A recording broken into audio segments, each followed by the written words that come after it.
time, it was obvious they were going to your legs. What was that like? Yeah, they kind of told me down the stretch, be ready to run the ball.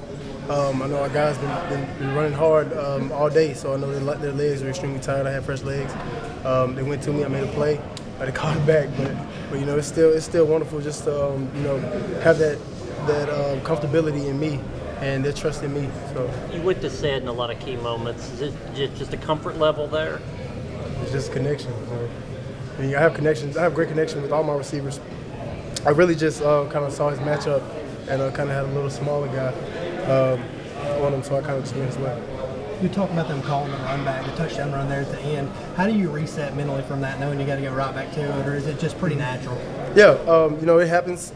I know a lot of times during fall camp, we would have 2-minute situations and something would go wrong on the offensive side of the ball, and it'd be called back, and we'd have to do it over again. So, it's the same thing. We prepare for this moment, and we finish strong. How would you assess the offense's performance as a whole tonight?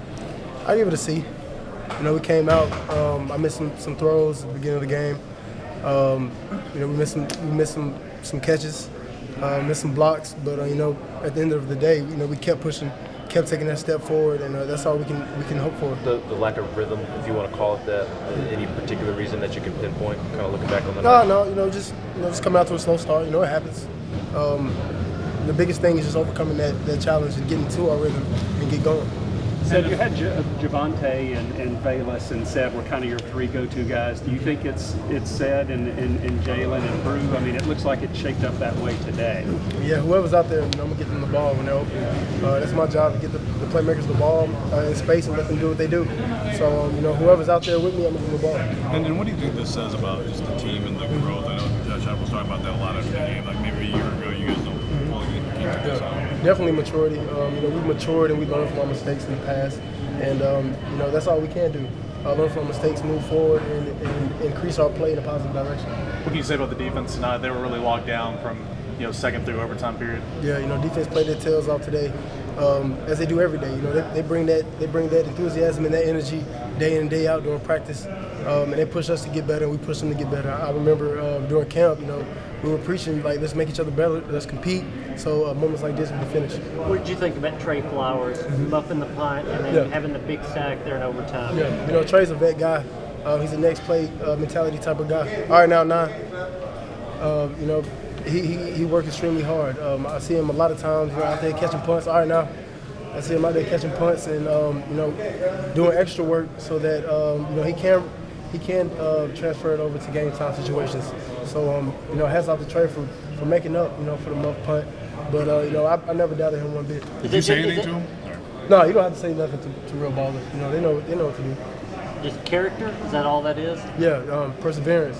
He's a strong-minded guy, and I feel like there's a lot of guys on our team that are strong-minded and that can persevere through tough times. Sorry if you been asked about the TD, but at that point, you guys are kind of the route's over, and he's kind of trying to just drift back a little bit inside, right? Yeah, really. He ran the post, and I kind of saw the guy kind of trailing him. I was trying to buy some time, so I was moving up in the pocket, kind of turned into a little sprint forward.